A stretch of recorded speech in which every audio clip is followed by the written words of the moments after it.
Ce n'est ni l'argent ni un physique attirant qui compte. Si tu demandes à une femme belle ce qui l'attire, elle te répondra « Sois gentil, sois toi-même, fais-moi sentir en sécurité ». Tu t'efforces de le faire, mais rien ne change. Car il y a une partie de la réponse qu'elle ne dévoile jamais. Et justement, cette partie est celle qui détermine qui conquiert et qui est ignoré.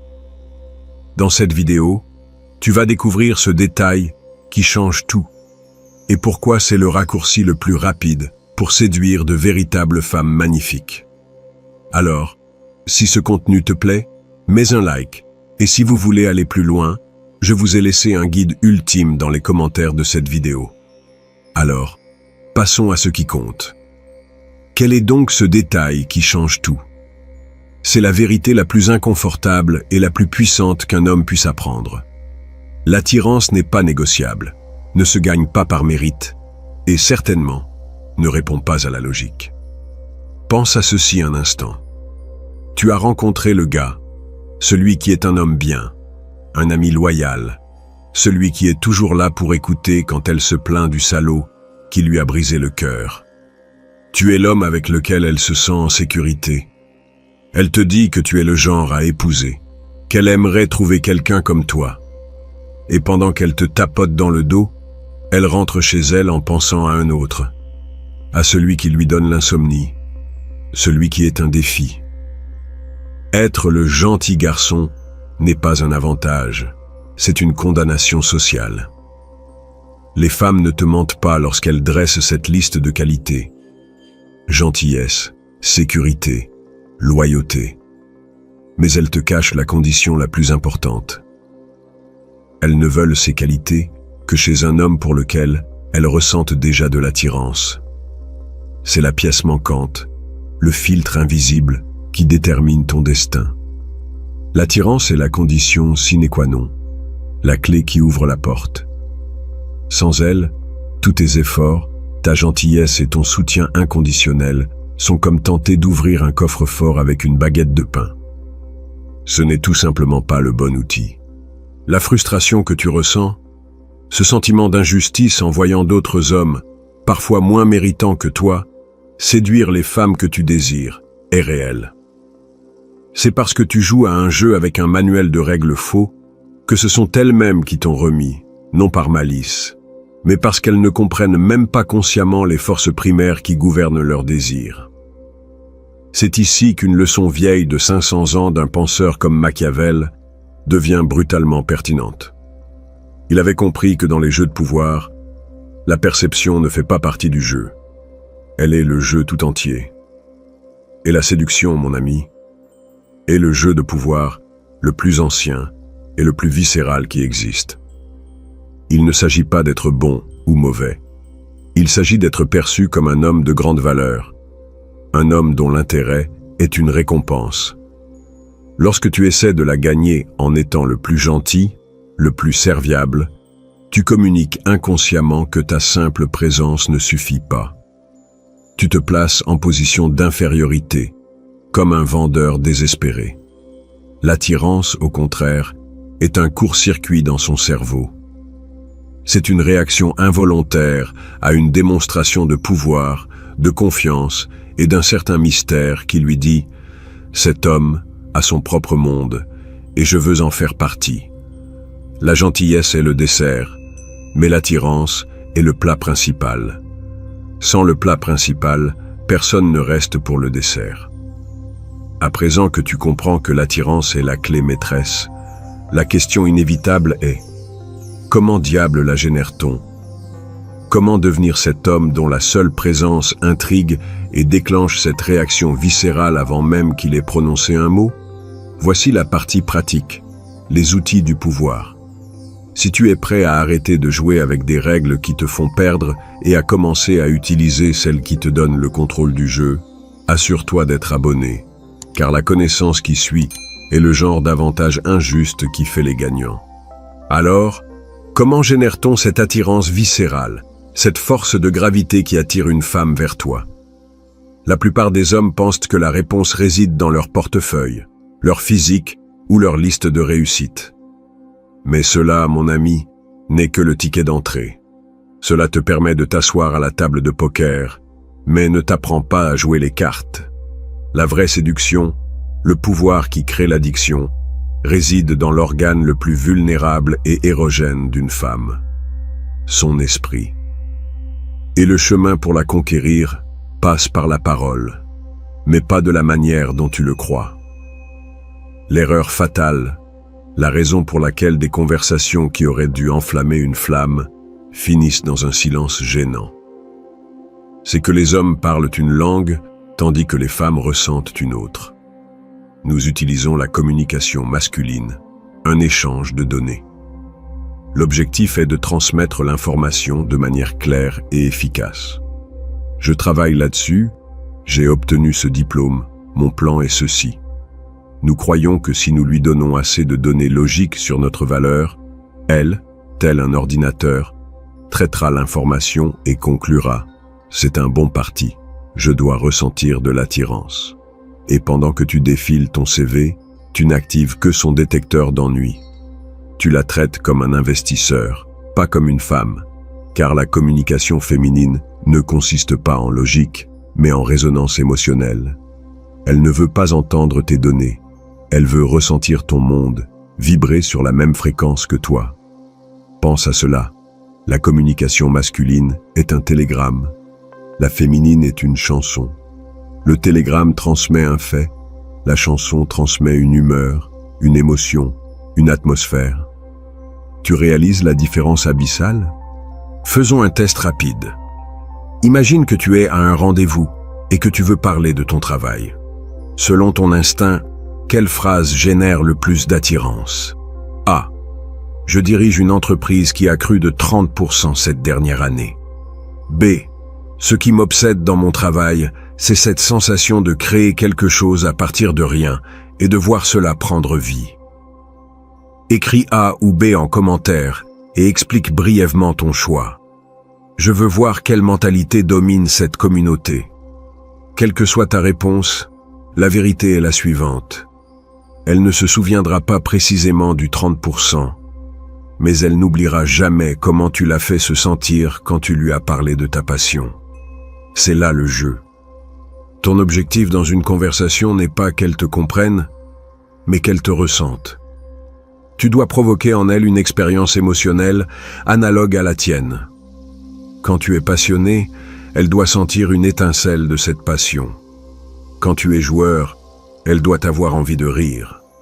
C'est un transfert d'énergie. C'est ici que le stratège froid, le penseur machiavélique qui est en chacun de nous, doit se réveiller.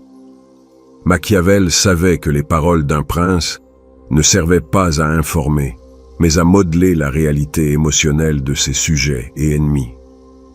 Les mots étaient des outils pour inspirer loyauté, semer la peur ou déclencher la fureur. C'étaient des armes. Tes paroles aussi le sont. Tu dois cesser de les utiliser pour décrire ta vie et commencer à les employer pour l'inviter à vivre une émotion avec toi, ici et maintenant.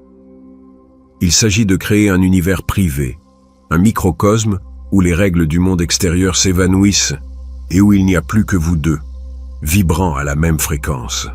Maîtriser ce langage émotionnel te transforme en un communicateur charismatique, en un homme magnétique. Mais pour que cette symphonie fonctionne, il faut que l'orchestre soit accordé avant même de jouer la première note. Elle doit te percevoir comme quelqu'un de statutaire, une figure de pouvoir, avant même que tu ouvres la bouche. Comment construire cette perception de pouvoir sans être millionnaire ni célèbre? Comment te transformer en le prix qu'elle aspire à gagner? C'est le niveau suivant de ce jeu. Alors, comment devenir ce prix? Comment fabriquer cette perception de pouvoir avant qu'elle n'entende même ta voix? C'est là que 99% des hommes butent encore et encore contre le même mur. Ils tombent dans le piège le plus vieux et le plus paresseux, le culte de l'argent.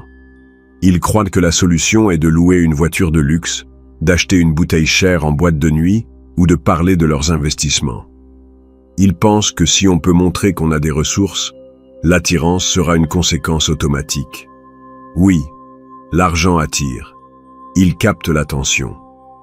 Mais confondre cela avec la vraie séduction, c'est se perdre. L'argent est ce que j'appelle un proxy de l'attirance, un substitut, une idole fausse. C'est un raccourci pour l'homme qui n'a rien d'autre à offrir. Je te garantis qu'en ce moment même, il y a un homme, sans un sou, vivant chez ses parents, qui ce soir finira avec une femme spectaculaire. Pourquoi ? Parce qu'il est peut-être le musicien qui est monté sur scène dans ce bar du coin. Et alors qu'il était ce soir-là, sous cette seule lumière avec sa guitare en main, créant une émotion dans l'air, il était le roi de cet univers. Sa banque ne comptait pas. Ce qui comptait, c'était qu'à ce moment, il était au centre de tout. C'est le secret que personne ne te dit. La monnaie la plus puissante dans le royaume de la séduction n'est pas l'argent, c'est le statut contextuel. Il ne s'agit pas d'être l'homme le plus puissant du monde, mais d'être l'homme le plus important dans la pièce. Tu dois créer ou trouver ta propre scène. Machiavel, dans son génie stratégique, ne parlait pas seulement d'armées et de trésors, mais de l'importance de l'apparence du pouvoir. Un prince devait être un maître du théâtre, capable de contrôler la perception des gens pour consolider son règne.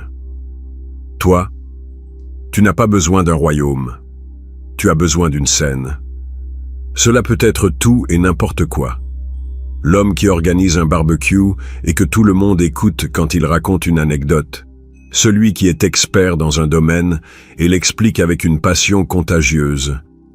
Celui qui conduit son groupe d'amis le soir, décidant du prochain bar avec une confiance suivie sans question. Dans ces moments, tu es l'alpha contextuel. Ta valeur n'est pas un chiffre sur un compte, mais une énergie palpable que tous, en particulier les femmes, peuvent ressentir. Elles sont biologiquement programmées pour détecter le leader de la tribu. Et dans la jungle moderne, cette tribu peut être aussi petite qu'une table de café. Arrête de penser à comment acheter son attention, commence à réfléchir à comment dominer le contexte. Cultive une compétence, développe une passion, dirige une communauté, aussi petite soit-elle. Deviens le réalisateur de ton propre film plutôt que de tenter d'être un figurant dans celui des autres. Nous avons démoli le mythe du gentil garçon. Je t'ai donné la clé du langage émotionnel et maintenant je t'ai montré comment fabriquer du statut à partir de rien. Avec cet arsenal, tu décrocheras le rendez-vous. Tu seras assis en face de la femme qui te paraissait jusque-là inaccessible. Et c'est précisément à ce moment-là, au sommet de la montagne, que la majorité des hommes glissent et tombent dans l'abîme. Car ils commettent une erreur aussi subtile que dévastatrice, une erreur qui détruit toute la magie que tu as mis tant de temps à bâtir. Cette erreur, mon ami, ce mouvement aussi subtil que catastrophique que la plupart commettent, c'est de parler trop, aussi simple et aussi mortel. Tu arrives au rendez-vous, tu t'assois face à elle, et une anxiété primitive te gagne. Tu ressens le besoin impérieux de prouver ta valeur. Tu crois, du fond de ton être, que si tu exposes tous tes mérites, tes réussites, tes plans et tes vertus, elle sera convaincue. Alors tu ouvres la digue. Tu parles de ton travail, de tes voyages, de tes opinions, de tes batailles gagnées. Tu deviens un vendeur maladroit et désespéré, égrenant un catalogue de tes qualités. Et à chaque mot, à chaque donnée que tu révèles, tu ne bâtis pas un pont vers elle, tu le dynamites. Tu dois comprendre une vérité fondamentale et brutale. Elle n'est pas à ce rendez-vous parce qu'elle t'aime bien. Elle ne peut pas aimer quelqu'un qu'elle ne connaît pas. Elle est là parce qu'elle a projeté une fantaisie sur toi. L'attirance qu'elle ressentait de loin, ce statut contextuel que tu as fabriqué, ce langage émotionnel que tu as suggéré, tout cela a créé une toile blanche dans son esprit. Et elle, avec ses propres désirs et aspirations, a peint un portrait idéalisé de qui tu pourrais être.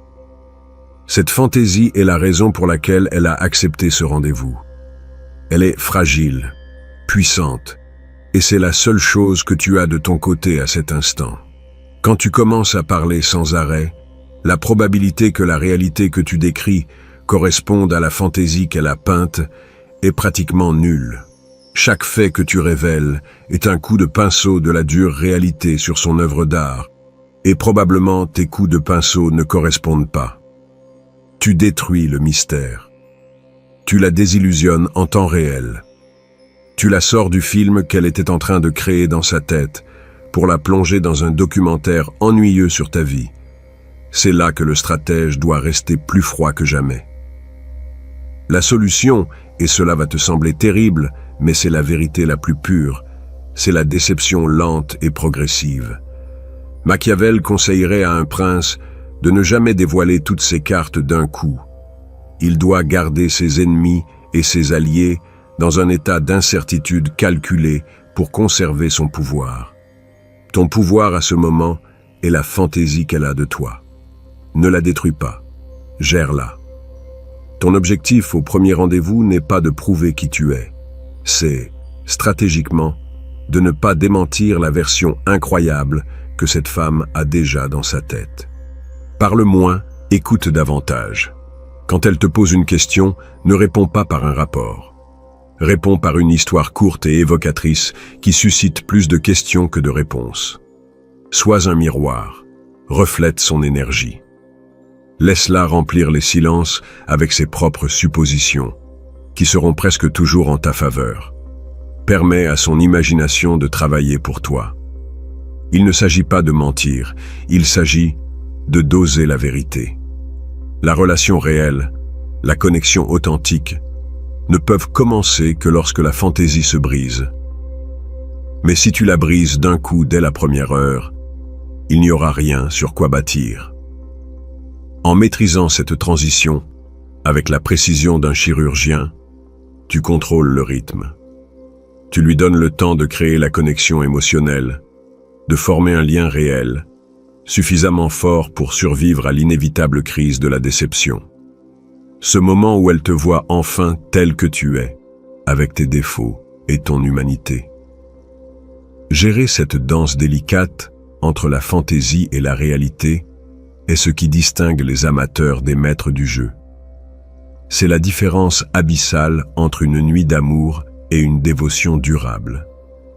C'est l'art de rendre la femme accro, non pas à ce que tu es, mais à la promesse de ce que tu pourrais devenir. Le jeu de la séduction ne se gagne pas en étant le plus gentil, mais en comprenant le mieux ses règles cachées. Utilise le statut pour créer de l'intrigue, l'émotion pour connecter et la stratégie pour durer. Ce savoir est le pouvoir. Si cette carte t'a servi, abonne-toi pour accéder à l'arsenal complet. Et maintenant, partage ton pouvoir. Laisse dans les commentaires un conseil brutalement honnête pour les hommes qui jouent encore les yeux bandés. Aidons plus d'hommes à s'éveiller.